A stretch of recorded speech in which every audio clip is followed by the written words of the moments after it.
Hello everyone. तो ये हम पीटी की टेस्ट सीरीज़ देख रहे हैं, थे आईएएस की हैं। तो इसके आपने 2 पार्ट देख लिए हैं। मेरी प्रॉब्लम रहती है मजबूरी कि मैं चाहती तो हूँ कि सारे क्वेश्चन एक साथ बना दूँ, बट क्या होता है ना कि वीडियो बहुत लॉन्ग हो जाता है। तो मैं भी ऐसे में आगे कोशिश करूँगी। मुझे आप सब लोगों के साथ एक बात शेयर करनी थी। एक मैम है, आई थिंक मंजू नाम है, उन्होंने मुझे कमेंट किया था क्वेश्चन नंबर 3 पर कि राष्ट्रपति के महाभियोग में। तो मैं भी कई बार क्वेश्चन देखती हूँ, या मुझे शायद उतना टाइम नहीं मिलता है कभी कभी, तो मैं ऐसे ही बताती चली जाती हूँ। तो थैंक यू मंजू जी, आपने मुझे बताया और मुझे बहुत अच्छा लगा। मैं चाहती हूँ कि अगर कहीं कुछ चीज़ें मिस प्रिंट हैं या समझने में प्रॉब्लम हो रही है, या मैंने जो समझा वो आपने नहीं समझा, ऐसा कुछ भी होता है तो आप कमेंट में ज़रूर बताएं। मैं आप लोगों का वेट करती रहती हूँ। इन्होंने इस क्वेश्चन में बताया कि यहाँ क्वेश्चन पूछा गया था कि असत्य कथन को चुनना है। राष्ट्रपति के महाभियोग में दोनों सदनों के नामांकित सदस्य भी भाग ले सकते हैं। तो यहाँ पर नामांकित की जगह अगर ये प्रिंट कर देते मनोनीत, तो थोड़ा सा समझने में दिक्कत ना होती। ठीक है, नामांकित और मनोनीत और निर्वाचित 3 होते, इन्होंने नामांकित कर दिया। सेकंड ऑप्शन है कि राज्य विधानसभा के निर्वाचित सदस्य जिन्होंने राष्ट्रपति के चुनाव में भाग लिया था वे महाभियोग में भाग नहीं ले सकते। ये थोड़ा सा अपने आप में गलत है, क्योंकि जो मेरे सर ने मुझे पढ़ाया है और बहुत अच्छे सर हैं, रिस्पेक्टेड कोचिंग है। कोचिंग के अपने अपने थॉट्स हर किसी को लेकर हो सकते हैं, मेरे भी अपने अलग अलग परसेप्शन है, पर सर बहुत अच्छा पढ़ाते हैं। तो मैंने दोबारा से उस मैटर को मैंने ओपन करके अपने बुक में देखा है। तो ये यहाँ पर गलत है कि राष्ट्रपति के चुनाव में भाग लिया तो वे महाभियोग में भाग नहीं ले सकते। ऐसा नहीं है। सर ने बताया था कि जब राष्ट्रपति का चुनाव होता है तो वहाँ पर जो निर्वाचित मतलब जो इलेक्ट होते हैं। देखिए, निर्वाचित अलग होता है, मनोनीत अलग होता है। नामांकित का मैंने इसमें नहीं सुना है। मनोनीत वो व्यक्ति होते हैं जो आपने सुना होगा कि एंग्लो इंडियन को राष्ट्रपति मनोनीत करते हैं, या राज्यों में राज्यपाल कुछ सदस्यों को मनोनीत करता है। हालांकि वो व्यवस्था अब समाप्त कर दी गई है, पर पहले ये लिखा रहता था, कंफ्यूज होती थी लैंग्वेज, मनोनीत कौन से हैं और निर्वाचित कौन से हैं। तो जब राष्ट्रपति का चुनाव होता है तो उसमें निर्वाचित सदस्य भाग लेते हैं, लेकिन जब राष्ट्रपति का इम्पीचमेंट है, जब राष्ट्रपति के ऊपर महाभियोग चलता है, तो उसमें जो मनोनीत सदस्य होते हैं वो भी भाग ले सकते हैं, ऐसा सर ने बताया था। पर यहाँ है कि भाग नहीं ले सकते हैं। हाँ, राष्ट्रपति के चुनाव में भाग लिया तो वे महाभियोग में भाग नहीं ले सकते हैं। तो ये अपने आप में गलत हो गया और ये अपने आप में गलत हो गया। ये लैंग्वेज थोड़ी सी उन्होंने अलग तरीके से दे दी, तो समझने में मुझे भी, मैंने जब इस क्वेश्चन को ओपन करके देखा तो मुझे भी थोड़ा सा कन्फ्यूजन हो रहा था। तो मैं चाहती हूँ कि ये सारी कन्फ्यूजन को आप इस क्वेश्चन को हटा ही दें अपने माइंड से। ठीक है, कई बार होता है किसी किसी क्वेश्चन की लैंग्वेज चेंज हो जाती है। यहाँ पर नामांकित कन्फ्यूज़ कर रहा है, मनोनीत और निर्वाचित दे देते तो ठीक था। ठीक है, अब यहाँ पर क्या कर रहा है कि राज्य विधानसभाओं के निर्वाचित सदस्य जिन्होंने राष्ट्रपति के चुनाव में, तो ये तो भाग लेंगे ही। तो ये थोड़ी सी लैंग्वेज मतलब समझने में प्रॉब्लम हो रही है, इसलिए मैंने भी शेयर कर दिया।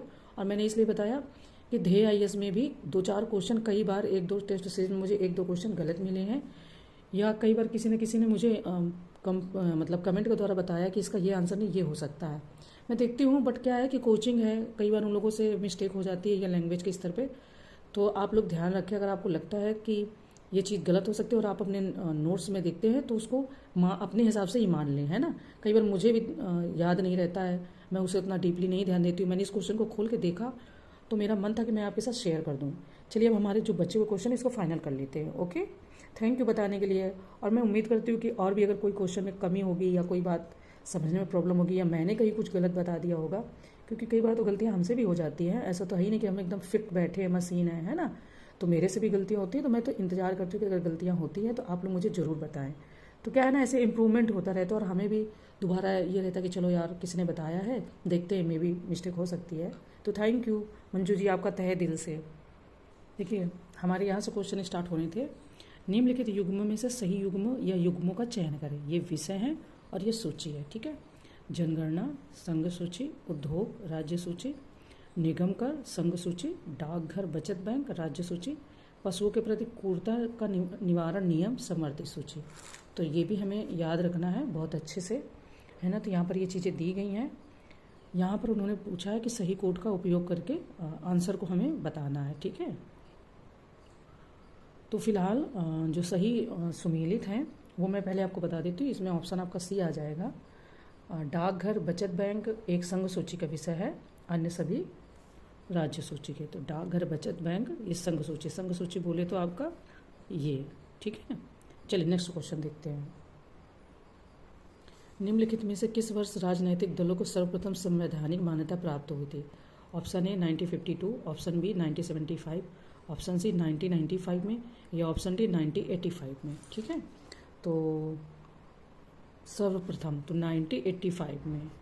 आपको पता ही है कि जो भारतीय संविधान के 52वां संविधान संशोधन है ना 1985 द्वारा, भारत में पहली बार राजनीतिक दलों को संवैधानिक मान्यता प्राप्त हुई थी। ठीक है, 1985। चलिए नेक्स्ट क्वेश्चन देख लेते हैं। निम्नलिखित में से कौन सा ऐसे कथन वित्त विधेयक के संबंध में सत्य है? ऑप्शन ए, यह सिर्फ लोकसभा में ही पेश किया जाता है। ऑप्शन बी, यह राष्ट्रपति की पूर्व अनुमति से ही पेश किया जाता है। ऑप्शन 3, राज्यसभा इसके अस्वीकृत कर मतलब इसको हो सकता है ये लिखा हो, राज्यसभा इसको अस्वीकृत कर सकती है। Option 2 and 3, first and second, first and third, या उपरोक्त में से सभी। ठीक है, तो अगर आप उसको गलत करते हैं, यहाँ पर कौन से कथन सत्य ये बताना है। ठीक है, अब देखिए मुझे इसमें से थोड़ा ये वाली लाइन पे डाउट हो रहा है, क्योंकि राज्यसभा का इसमें खास वो नहीं रहता है, पर इन्होंने ऑप्शन तो फिलहाल डी दिया है कि जो टेस्ट सीरीज वालों ने है कि डी सही है, पर एक बार मैं इसको अपने उसमें रीचेक करके इसका भी मैं एक्सप्लेनेशन बता दूंगी। ठीक है, अभी तो इन्होंने डी दे दिया है। निम्नलिखित को नेक्स्ट क्वेश्चन देखते हैं। निम्नलिखित युग्मों में से कौन सा एक सही सुमेलित नहीं है? अब यहाँ पर सही सुमेलित नहीं है ये बताना है। 12वां संविधान संशोधन, गोवा दमन द्वीप को भारत में शामिल किया गया। 10वां संविधान संशोधन, दादरा एवं नागर हवेली को भारत में शामिल किया गया। 52वां संविधान संशोधन, मंत्रिपरिषद को कुल सदस्यों का 15% किया गया। 103वां संविधान संशोधन, EWS को संशोधन, वही अन्य पिछड़ा वर्ग आयोग। तो फिलहाल इसमें जो सही नहीं है वो बताना है। ये आपका इसमें से सी ऑप्शन। क्यों? 52वां संविधान संशोधन 2003 में बोडो, डोगरी, मैथिली और संथाली भाषाओं को 8वीं अनुसूची में शामिल किया गया था। ठीक है, तो ये यहाँ पर जो दिया ये यहाँ पर एक गलत हो जाएगा। तो और हमें सही सुमेलित नहीं वही बताना है, तो फिर हमारा सी ऑप्शन हो जाएगा। चलिए नेक्स्ट क्वेश्चन। भारत के निम्नलिखित राष्ट्रपतियों को उनके कार्यकाल के अनुसार पहले से बाद के क्रम में व्यवस्थित कीजिए। Option A doctor Zakir Hussain, option second VV Giri, option 3 Giani Zail Singh, या ऑप्शन 4 डॉक्टर शंकर दयाल शर्मा। तो पहले से कौन पहले आया, फिर कौन बाद में, सबसे लास्ट में, है ना, ये बताना है हमें। तो देखिए फिलहाल तो इन्होंने यहाँ पर सही दिया हुआ है। डॉक्टर जाकिर हुसैन 1967 से 1969 तक पहले मुस्लिम राष्ट्रपति थे, तो इन्होंने फिलहाल सही दे लिया है। ओके, चलिए नेक्स्ट क्वेश्चन देखते हैं। नेक्स्ट क्वेश्चन, निम्नलिखित कथनों पर विचार करें। एक व्यक्ति एक समय में एक या एक से अधिक राज्यों का राज्यपाल रह सकता है। ठीक है, सेकंड, इस प्रावधान को 7वें संविधान संशोधन द्वारा जोड़ा गया है। अब यहाँ पर हमें असत्य कथन बताना है। फर्स्ट तथा सेकंड दोनों, या ना तो फर्स्ट और ना ही सेकंड, है ना। तो देखिए यहाँ पर आपका जो ऑप्शन है वो डी हो जाएगा। ठीक है, एक्सप्लेनेशन को आप PDF से पढ़ लीजिएगा, वरना बहुत वक्त लग जाएगा। नेक्स्ट क्वेश्चन देखते हैं कि लोकायुक्त अधिनियम पारित करने वाला पहला भारतीय राज्य कौन सा है? महाराष्ट्र, ओडिशा, उत्तर प्रदेश या तमिलनाडु। तो लोकायुक्त अधिनियम के बारे में आप जानते ही हैं। जो आपका ये पारित करने वाला है ये आपका ओडिशा राज्य है। ठीक है, 1917 में। ये जान लेना आवश्यक है कि सर्वप्रथम वर्ष 1971 में महाराष्ट्र में लोकायुक्त पद का सृजन किया गया था, लेकिन जो पारित किया गया अधिनियम वो ओडिशा में किया गया था। ओके, चलिए नेक्स्ट क्वेश्चन देखते हैं। निम्नलिखित में से कौन कथन स्थगन प्रस्ताव के संबंध में सत्य है? ऑप्शन ए, इसका तात्पर्य है मंत्रियों से सूचना एकत्र करना। ऑप्शन बी, इसका तात्पर्य है बजट प्रस्ताव में कटौती करना। ऑप्शन सी, इसका तात्पर्य है सरकार की किसी विशिष्ट नीति की आलोचना करना। ठीक है, स्थगन प्रस्ताव के संबंध में बताया जा रहा है, पूछा जा रहा है। तो आपका ऑप्शन सी, इसका तात्पर्य सरकार की किसी विशिष्ट नीति की आलोचना करना। ओके, चलिए नेक्स्ट क्वेश्चन देखते हैं। यहाँ पर नेक्स्ट क्वेश्चन कह रहा है कि निम्नलिखित अनुच्छेदों में से किसके द्वारा लोकसभा में अनुसूचित जाति एवं जनजातियों के लिए स्थानों का आरक्षण सुनिश्चित किया गया है? आर्टिकल 330 द्वारा, आर्टिकल 332 द्वारा, आर्टिकल 338 द्वारा, या आर्टिकल 340 द्वारा, है ना। अनुसूचित जातियों का आपको पता ही है, तो ये आपका आर्टिकल 330 द्वारा आरक्षण सुनिश्चित किया गया है अनुसूचित जाति एवं जनजातियों के लिए। ओके, नेक्स्ट क्वेश्चन देखते हैं। निम्नलिखित में से किस एक बिंदु पर भारतीय संघवाद तथा अमेरिकी संघवाद के मध्य समानता पाई जाती है? ऑप्शन ए, अवशिष्ट शक्तियों का केंद्र के पास होना। ऑप्शन बी अवशिष्ट शक्तियों का राज्यों के पास होना, ऑप्शन सी समवर्ती सूची राज्यों के पास होना, या ऑप्शन डी राज्य एवं केंद्र के मध्य विवादों का निपटारा सर्वोच्च न्यायालय द्वारा करना।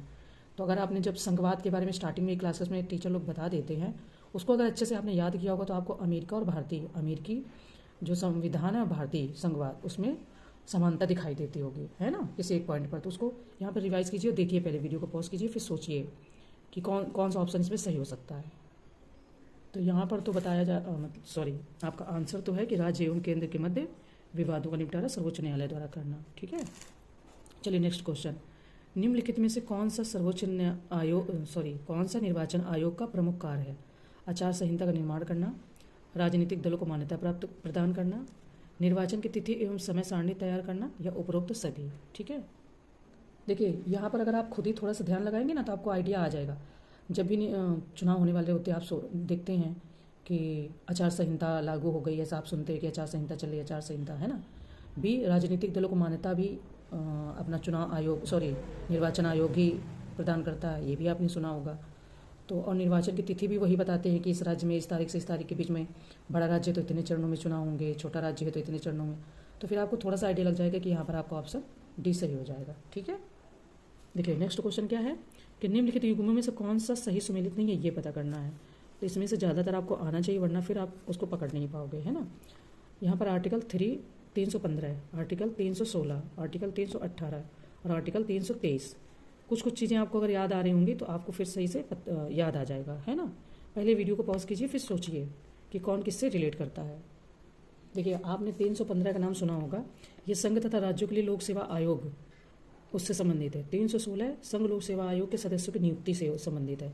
ये यहाँ पर गलत छपा, यहाँ पर 318 की जगह 320 होगा, जो इसका सही आंसर होगा। ठीक है, तो ये यहाँ पर मिसमैच है। ओके, 320 जो 318 है वो 320 हो जाएगा। लोक सेवा आयोग के जो कार्य हैं वो 320 में है, ना कि 318 में। ठीक है, चलिए नेक्स्ट क्वेश्चन देखते हैं। नेक्स्ट क्वेश्चन कह रहा है कि राज्य लोक सेवा आयोग के अध्यक्ष एवं सदस्यों की नियुक्ति राज्यपाल द्वारा की जाती है, लेकिन इन्हें हटाया जाता है।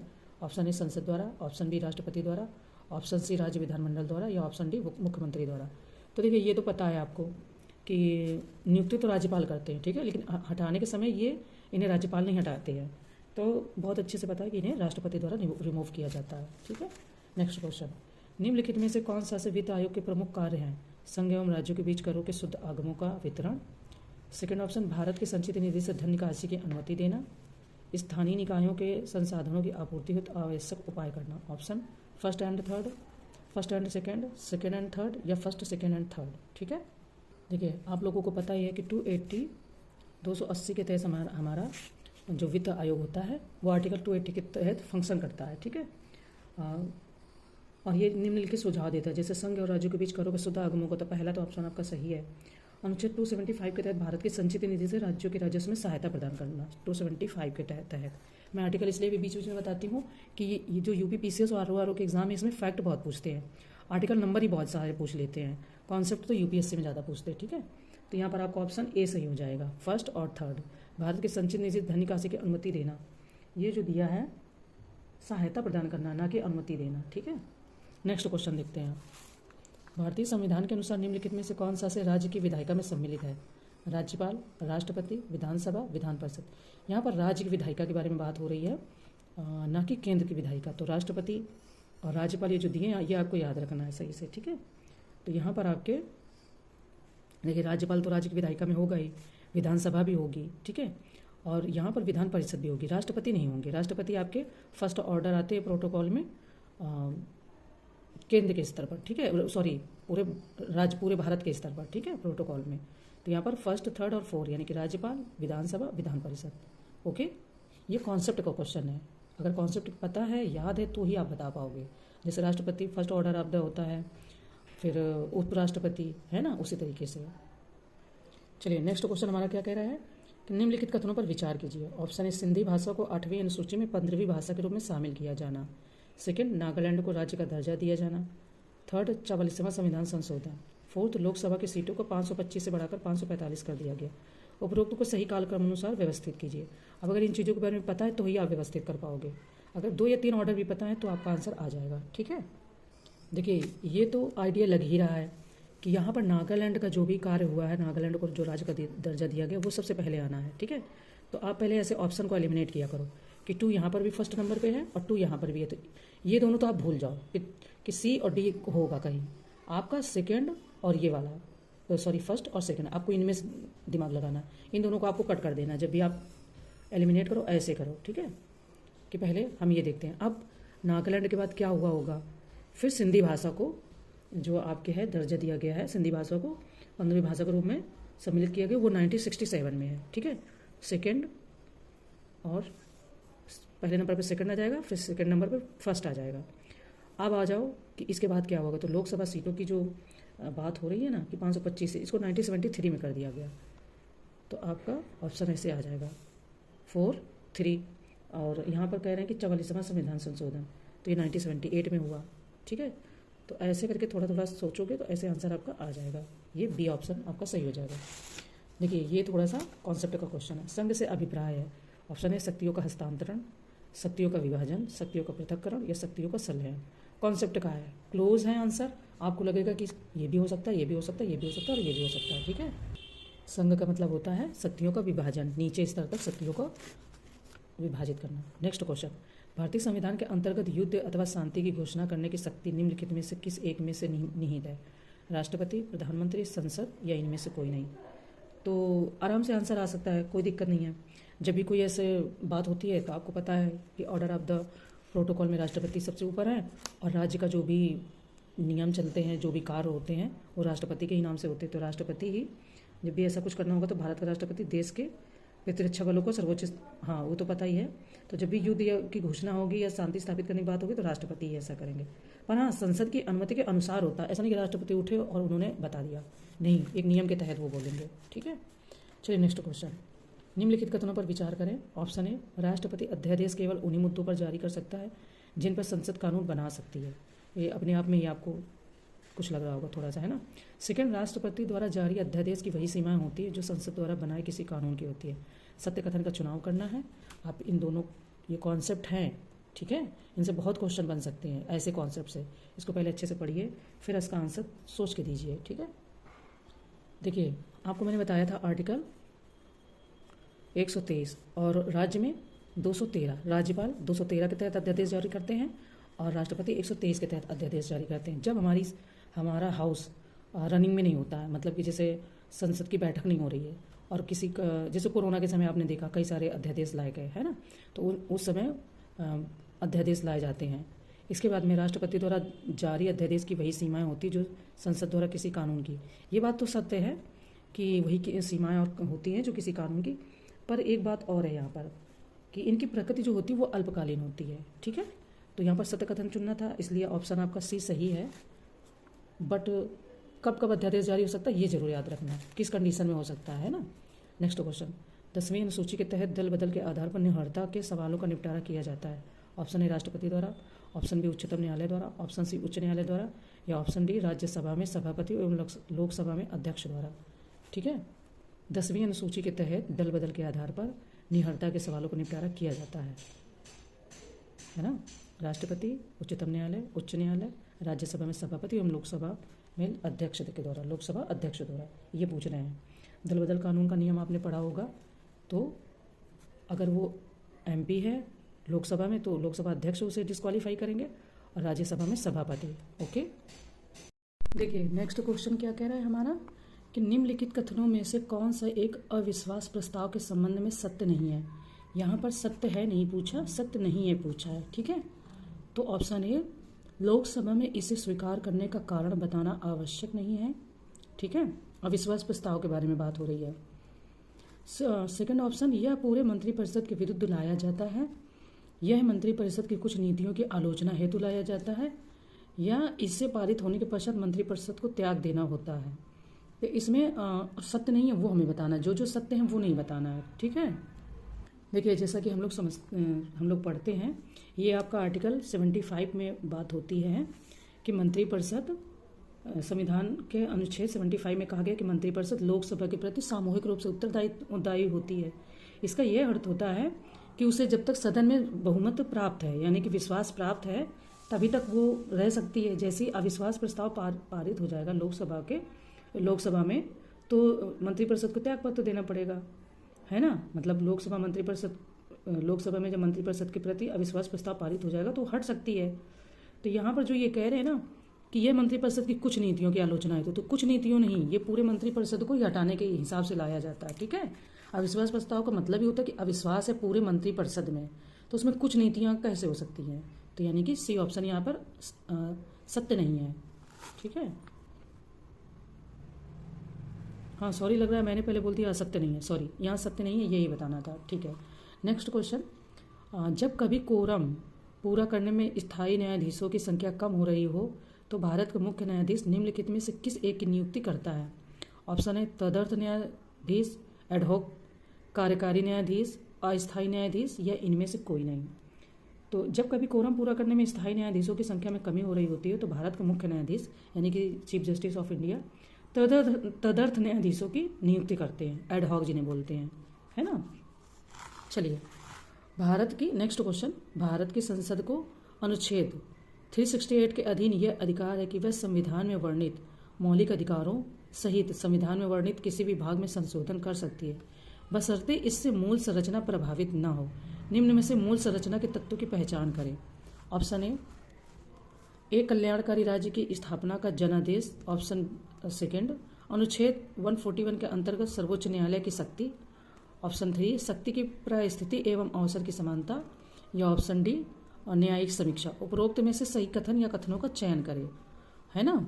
तो ये आप आर्टिकल 368 के परिप्रेक्ष्य में बात हो रही है ना, कि किसी भी भाग में संशोधन तो हो सकता है पर उसकी मूल संरचना प्रभावित ना हो, ठीक है। देखिए यहाँ पर उपरोक्त तो सभी सही है, क्यों सही है इसके कारण भी है, ठीक है। आपने सबसे फेमस केस सुना ही होगा, केशवानंद भारती केस है ना 1973 में। तो उसमें एक कल्याणकारी राज्य की स्थापना का जनादेश दिया गया है, मतलब कि न्यायालय ने इस बात को माना है, ठीक है। न्यायिक समीक्षा SR बम्बई मामले में दिया गया है। इसके अलावा जो भी और डिफिनीशन है वो आप जरूर पढ़ लीजिएगा, उससे आंसर शीट से जो मैं PDF सेंड करती हूँ, बाकी मैंने बता दिया है, ओके। पूरा डिटेल में पढ़ने बैठेंगे तो 5 से 4 मिनट या 3 मिनट तक लग जाते हैं क्वेश्चन में। फिर नेक्स्ट क्वेश्चन, निम्नलिखित में से कौन सा ऐसे प्रावधान है जिनमें संशोधन हेतु विशेष बहुमत तथा आधे राज्यों की स्वीकृति अनिवार्य है। ऑप्शन ए, संसद में राज्यों का प्रतिनिधित्व। ऑप्शन बी, उच्चतम न्यायालय एवं उच्च न्यायालय। ऑप्शन सी, राष्ट्रपति का निर्वाचन। या ऑप्शन डी, उपरोक्त सभी। निम्नलिखित में से कौन से प्रावधान है, वे प्रावधान है जिनमें संशोधन करने के समय विशेष बहुमत तथा आधे राज्यों की स्वीकृति अनिवार्य है, ठीक है। इससे पहले आप पढ़ें फिर सोचें कि ये कहाँ लगता है। देखिए यहाँ पर तो आर्टिकल 368 में वर्णित प्रावधानों के आधार पर संघीय ढांचे से संबंधित संविधान के उपबंधों को संसद के विशेष बहुमत से संशोधित किया जा सकता है और इन प्रावधानों हेतु आधे राज्यों के विधानमंडलों की भी स्वीकृति अनिवार्य है। तो यहाँ पर उपरोक्त तो सभी हो जाएंगे, ओके। नेक्स्ट क्वेश्चन हमारा बात करता है कि नीचे 2 कथन दिए गए हैं रीजनिंग और असर्शन का, ठीक है। तो हमें बताना है कि प्रधानमंत्री के परामर्श अनुसार राष्ट्रपति मंत्रिमंडल के किसी सदस्य को उप प्रधानमंत्री नियुक्त कर सकते हैं। कारण, उप प्रधानमंत्री के उत्तरदायित्व का निर्धारण प्रधानमंत्री का विशेषाधिकार है।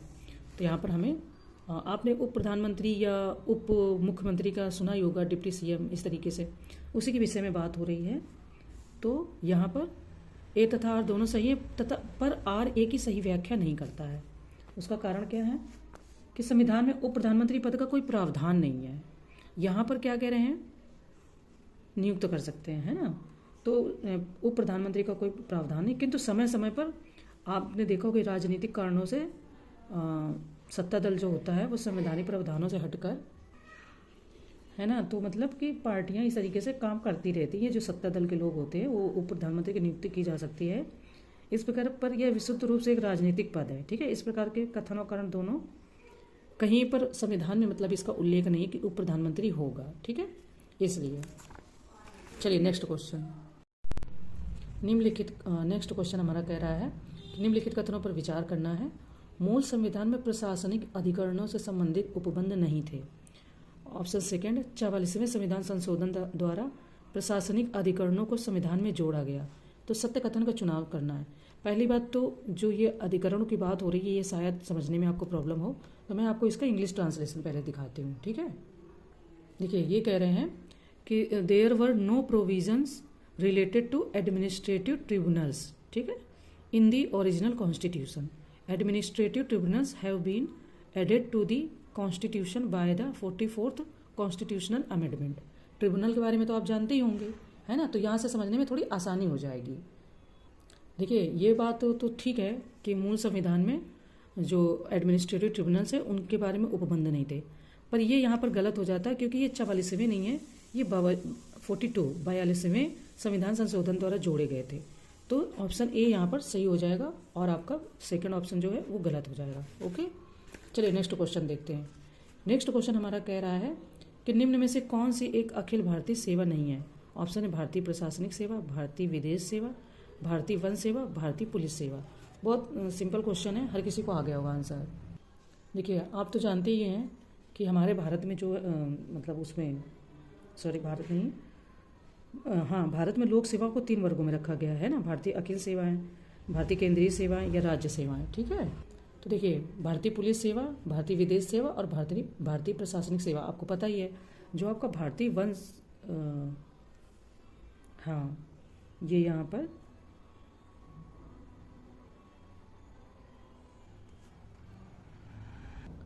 मुझे थोड़ी सी कन्फ्यूजन हो रही है इस क्वेश्चन में। इन्होंने विदेश सेवा को इसमें नहीं रखा है, मे भी इसका क्या कारण, मैं इसको थोड़ा सा सर्च करके कहीं से आपको बताएंगे, ठीक है। मैं इसको सर्च करके बताऊंगी, या आप अगर टाइम मिले तो आप लोग गूगल पे इसको सर्च कीजिएगा, ठीक है। चलिए नेक्स्ट क्वेश्चन देखते हैं। हमारा नेक्स्ट क्वेश्चन क्या कह रहा है कि निम्नलिखित में से कौन सी समितियाँ चुनाव सुधार से संबंधित हैं, है ना। तो यहाँ पर फर्स्ट है तारकुंडे समिति, सेकंड है इंद्रजीत गुप्ता समिति और थर्ड है वोहरा समिति, ठीक है। तो कोर्ट की सहायता से सही उत्तर का चयन कीजिए। आई होप कि आपने इन जितनी भी ये समितियाँ हैं तीनों, इनके कभी ना कभी नाम सुने होंगे, तो आप तुरंत ही आंसर को निकाल लोगे, है ना। 1974 में आपकी तारकुंडे समिति बनी थी, 1993 में वोहरा समिति बनी थी और 1998 में गुप्ता समिति बनी थी, ठीक है। तो यानी कि ये तीनों ही संबंधित है चुनाव सुधार से, है ना। चलिए नेक्स्ट क्वेश्चन, किसी भी सहकारी समिति के निदेशकों की अधिकतम संख्या हो सकती है। नेक्स्ट क्वेश्चन है 14, 17, 19 या 21। किसी भी सहकारी समिति के जो निदेशक होते हैं उनकी अधिकतम संख्या के बारे में पूछ रहे हैं। देखिए पहले तो 97वां संविधान संशोधन अधिनियम से सहकारी समितियां जो हैं उनको संवैधानिक स्थिति प्रदान की गई, यानी कि संरक्षण प्रदान किया गया, ठीक है। और इसमें निदेशकों की अधिकतम संख्या 21 तक हो सकती है। ओके, नेक्स्ट क्वेश्चन हमारा कह रहा है कि निम्नलिखित अनुच्छेदों में से किस एक के तहत राष्ट्रपति यह मान सकता है कि राज्य का शासन संवैधानिक उपबंधों के अनुसार नहीं चल रहा है तथा राज्य संघ द्वारा दिए गए निर्देशों का पालन करने में असमर्थ है। आर्टिकल 361, आर्टिकल 362, आर्टिकल 365 या आर्टिकल 367, ठीक है। तो मैंने बोला ना कि यूपीपीसीएस में फैक्ट बहुत पूछे जाते हैं और ध्यान भी रखना चाहिए। तो जब भी कहीं शासन अगर नियमों के अनुसार नहीं चलता है तो उसमें राष्ट्रपति जो है वो 365 के तहत ये मान सकता है कि उपबंधों के अनुसार, संवैधानिक उपबंधों के अनुसार शासन नहीं चल रहा है, ठीक है। चलिए नेक्स्ट क्वेश्चन देखते हैं। यहाँ पर क्वेश्चन पूछ रहे हैं कि निम्न में से कौन सा से अनुच्छेद 360 के आधार पर लगाए जाने वाले वित्तीय आपातकाल का प्रभाव है। ऑप्शन ए, किसी राज्य के अधीन सेवा करने वाले सभी वर्गों के वेतन में कटौती की जा सकती है। ऑप्शन बी, संघ के अधीन सेवा करने वाले सभी वर्गों के वेतन में कटौती की जा सकती है। या ऑप्शन सी, उच्चतम और उच्च न्यायालय के न्यायाधीशों के वेतन में कटौती की जा सकती है, या उपरोक्त सभी। देखिए जब भी 360 के आधार पर लगाए जाने वाले वित्तीय आपातकाल का प्रभाव होता है तो इसमें तीनों ऑप्शन ही आपके सही है, ठीक है। उच्चतम न्यायालय, उच्च न्यायालय के न्यायाधीशों के वेतन में कटौती की जा सकती है। ओके, नेक्स्ट क्वेश्चन हमारा कह रहा है कि लोकसभा द्वारा पारित संविधान संशोधन विधेयक को यदि राज्यसभा द्वारा अस्वीकार कर दिया जाता है तो यह विधेयक बिना राज्यसभा की अनुशंसा के पारित कर दिया जाएगा। ऑप्शन बी, राष्ट्रपति द्वारा संयुक्त बैठक बुलाई जाएगी। ऑप्शन सी, विधेयक अंतिम रूप से समाप्त हो जाएगा। या ऑप्शन डी, लोकसभा 14 दिन के अंदर संशोधन करके वापस राज्यसभा को विधेयक भेजेगी, है ना। तो इसमें से हमें सही आंसर को बताना है कि क्या होगा। देखिए, जब भी संविधान संशोधन 368 के अधीन किया जाता है तो विधेयक बिना राज्यसभा की अनुशंसा के पारित कर दिया जाए, ऐसा तो नहीं है। जब भी कोई विधेयक बनता है तो अलग अलग हाउस से अलग अलग समय पर पारित किया जाता है। दूसरी बात, राष्ट्रपति द्वारा संयुक्त बैठक नहीं बुलाई जाती है। संविधान संशोधन विधेयक में ज्वाइंट बैठक नहीं बुलाई जाती। यहाँ पर कह रहे हैं कि लोकसभा 14 दिन के अंदर संशोधन करके वापस राज्यसभा को विधेयक भेजेगी। नहीं, विधेयक अंतिम रूप से समाप्त हो जाएगा। अगर राज्यसभा ने नहीं पारित किया तो विधेयक अंतिम रूप से समाप्त मान लिया जाएगा। ठीक है, चलिए इसके और भी कॉन्सेप्ट मैं बताऊंगी। हालांकि जो ऐसे इंपॉर्टेंट फैक्ट या कॉन्सेप्ट बताती हूँ तो आप लोग उसको बहुत कम देखते हो। मैंने राष्ट्रपति के बारे में ऐसी चीज़ें बताई, आपने कमेंट भी नहीं किया, किसी ने कुछ भी नहीं बताया कि कैसा लगा, और इतनी डिटेल्ड की बातें बताई हैं कि जल्दी मैंने बहुत सारी क्लासेस देखी, इतना सारा नहीं बताते हैं। पर मे भी हो सकता है कि जो थोड़ा सा नई कोचिंग में दिखावा करते हैं, जो यूट्यूब पे कुछ लोग अच्छे भी हैं पर काफ़ी दिखावा करते, काफ़ी बड़ी बड़ी चीज़ें बताते, तो वो फिर अच्छा लगता है ना। तो आपकी मर्जी है, बहुत अच्छा मिल रहा है तो नहीं समझ में आ रहा कोई बात नहीं, फिर आप जब खुद मेहनत करके सर्च करके देखेंगे, कुछ चीज़ों से क्वेश्चन गलत हो जाएंगे, फिर आप पढ़ोगे, फिर समझ में आएगा। तो ठीक है, थोड़ा सा जर्नी भी एंजॉय करनी चाहिए, है ना, अपनी तैयारी की। नेक्स्ट क्वेश्चन है, हिंदी भाषा के प्रसार एवं विकास के लिए संविधान में वर्णित निम्नलिखित में से कौन सा अनुच्छेद संघ को निर्देश देता है? आर्टिकल 350, आर्टिकल 351, आर्टिकल 349, आर्टिकल 352, है ना। देखिए, जो हिंदी को प्रसार के लिए जो संविधान में आर्टिकल वर्णित है वो आपका 351 वर्णित है। ठीक है, इससे संघ का यह कर्तव्य है कि वो हिंदी भाषा के प्रचार प्रसार को करे ताकि हिंदी भाषा और उसका और प्रसार हो सके। ठीक है, नेक्स्ट क्वेश्चन है कि निम्नलिखित कथनों पर विचार करें। आर्टिकल 350 का के तहत भाषाई अल्पसंख्यक वर्गों के बारे में विशेष प्रावधान किया गया है। ठीक है, यहाँ पर ये कह रहे हैं। दूसरी बात, यह प्रावधान 7वें संविधान संशोधन अधिनियम 1956 के द्वारा जोड़ा गया है। तो सत्य कथन का चुनाव करना, फर्स्ट और सेकंड, ना तो फर्स्ट ना ही सेकंड। तो यहाँ पर सी ऑप्शन सही है, यानी कि दोनों ही ऑप्शन आपके सही हैं। नेक्स्ट क्वेश्चन हम देखते हैं, संविधान के किस भाग के तहत कुछ वर्गों के लिए विशिष्ट प्रावधान किया गया है? ऑप्शन ए भाग 16 के तहत, ऑप्शन बी भाग 17 के तहत, ऑप्शन सी भाग 18 के तहत, या ऑप्शन डी भाग 19 के तहत। ठीक है, तो यहाँ पर ये पूछ रहे हैं, तो संविधान के भाग 16 के तहत कुछ वर्गों के लिए विशिष्ट प्रावधान किया गया है। भाग 16 में यह प्रावधान अनुच्छेद 330, 342 के अंतर्गत किया गया है, और वो प्रावधान क्या है कि अनुसूचित जातियों और अनुसूचित जनजातियों तथा अन्य पिछड़े वर्गों तथा आंग्ल भारतीय समुदाय से संबंधित है। ठीक है, तो यहाँ पर आपका आंसर ए सही हो जाएगा, ए। ठीक है, ये ए। चलिए नेक्स्ट क्वेश्चन कह रहा है कि भारत के संविधान का कौन सा अनुच्छेद महान्यायवादी तथा मंत्रियों को किसी भी सदन में बोलने तथा कार्यवाही में भाग लेने का अधिकार देता है? ठीक है, महान्यायवादी।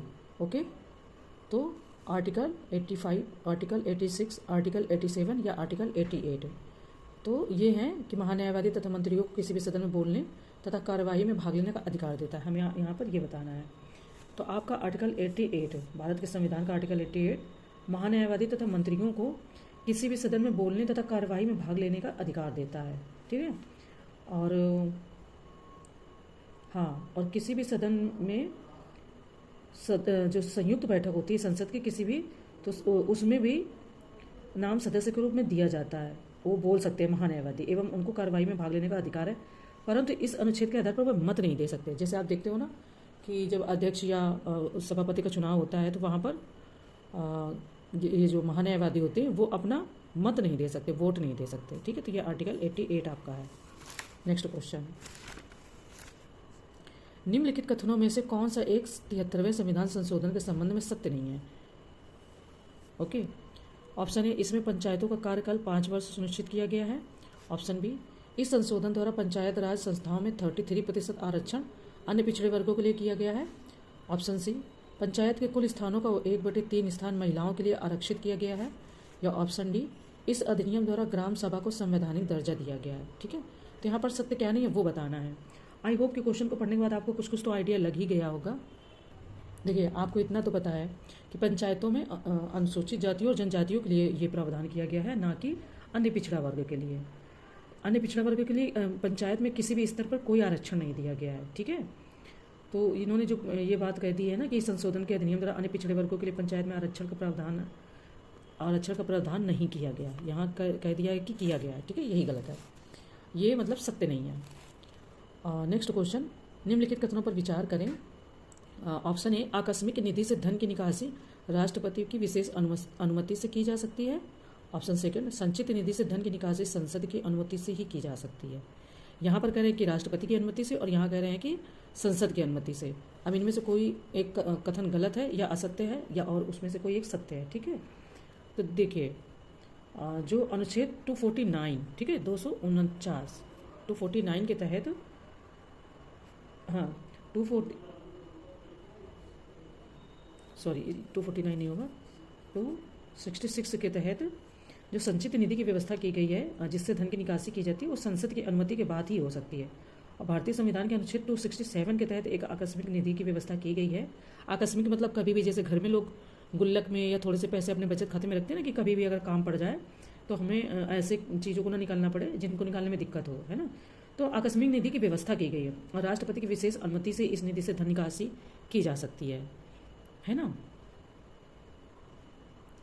तो यहाँ पर असत्य कथन दिए गए हैं, तो वैसे दोनों कथन सत्य हैं, क्योंकि संचित निधि से संसद से निकाल सकते हैं और आकस्मिक निधि से राष्ट्रपति से, तो दोनों यहाँ पर सत्य हैं। और वहाँ पूछा कि असत्य कौन है, तो ना तो पहला सत्य है ना ही दूसरा सत्य है, ठीक है। नेक्स्ट क्वेश्चन हमारा कह रहा है कि आर्टिकल 249 के अंतर्गत राज्यसभा को राष्ट्रीय हित में विधि बनाने की शक्ति दी गई है, ठीक है। इस प्रकार बनाई गई विधि प्रभावी रहती है। ऑप्शन ए, केवल एक वर्ष के लिए। ऑप्शन बी, केवल 2 वर्ष के लिए। ऑप्शन सी, केवल 6 माह तक के लिए। और ऑप्शन डी, कोई समय सीमा नहीं है, ठीक है। तो यहाँ पर जो राज्यसभा 249 के अंतर्गत, तो यहाँ पर आपका ऑप्शन ए 249 के तहत राज्यसभा अपने उपस्थित और मत देने वाले सदस्यों के 2/3 बहुमत से राष्ट्रीय हित में राज्य सूची के विषय पर कोई विधि बनाती है, लेकिन ये विधि जो है 1 वर्ष तक ही प्रभावी रहती है, ठीक है। चलिए नेक्स्ट क्वेश्चन देखते हैं। निम्नलिखित पंचायती राज व्यवस्था से संबंधित समितियों में से कौन सी एक कार्यकाल के अनुसार अंतिम स्थान पर है। मैंने पहले ही कहा था समितियां इंपॉर्टेंट है, आती रहती हैं। ऑप्शन है GVK राव समिति, और ये रिपीटेड क्वेश्चन है, ये आपके आयोग का आया हुआ 3 बार का क्वेश्चन है। GVK राव समिति, LM सिंघवी समिति, PK थुंगन समिति और अशोक मेहता समिति, ठीक है। लेकिन हमारा क्वेश्चन क्या कह रहा है कि जैसे इनका जो कार्यकाल है जब ये बनी थी, तो सबसे लास्ट की समिति कौन सी है ना, तो वो आपकी PK थुंगन समिति है। नेक्स्ट क्वेश्चन, राष्ट्रीय विकास परिषद के संबंध में कौन सा कथन सत्य है। ऑप्शन ए, इसका गठन अगस्त 1952 में सरकार के एक प्रस्ताव द्वारा हुआ था। ऑप्शन बी, इसका अध्यक्ष प्रधानमंत्री होता है। ऑप्शन सी, भारतीय संघ के सभी राज्यों के मुख्यमंत्री इसके सदस्य होते हैं। या ऑप्शन डी, सभी कथन सत्य हैं। तो राष्ट्रीय विकास परिषद के संबंध में सभी कथन फिलहाल तो सत्य हैं, ठीक है। और आप एक्सप्लेनेशन डिटेल में देख लीजिएगा। नेक्स्ट क्वेश्चन, भारत के मुख्य निर्वाचन आयुक्त को उसके पद से उसी रीति से हटाया जा सकता है जिस रीति से। ऑप्शन ए, उच्चतम न्यायालय के न्यायाधीश को हटाया जाता है। ऑप्शन बी, राष्ट्रपति को हटाया जाता है। ऑप्शन सी, उच्च न्यायालय के मुख्य न्यायाधीश को हटाया जाता है। या ऑप्शन डी, भारत के महान्यायवादी को हटाया जाता है, ठीक है। तो उच्चतम न्यायालय के न्यायाधीश को, जो भारत के मुख्य निर्वाचन आयुक्त हैं, उनको उसी रीति से हटाया जाता है जिस रीति से उच्चतम न्यायालय के न्यायाधीश को हटाया जाता है, ठीक है। चलिए देखिए, नेक्स्ट क्वेश्चन हमारा क्या कह रहा है कि विधान परिषद के कुल सदस्यों की संख्या संबंधित राज्य के विधानसभा की कुल संख्या के, ऑप्शन ए 2/3 से अधिक और 60 से कम नहीं होगी। ऑप्शन बी 1/3 से अधिक और 40 मतलब 14 से कम नहीं होगी। ऑप्शन सी 2/3 से अधिक और 40 से कम नहीं होगी। और या ऑप्शन डी 1/3 से अधिक और 60 से कम नहीं होगी। तो ये इंपॉर्टेंट क्वेश्चन है, इसको भी पूछा गया यूपीएससी में, मैंने इसको देखा है किसी न किसी ईयर्स में। फिलहाल 1/3 से अधिक और 14 से कम नहीं होगी, ठीक है। यहाँ पर जो विधान परिषद के कुल सदस्यों की संख्या है संबंधित राज्य के विधानसभा की कुल सदस्य संख्या के 1/3 से अधिक और 40 से कम नहीं होगी।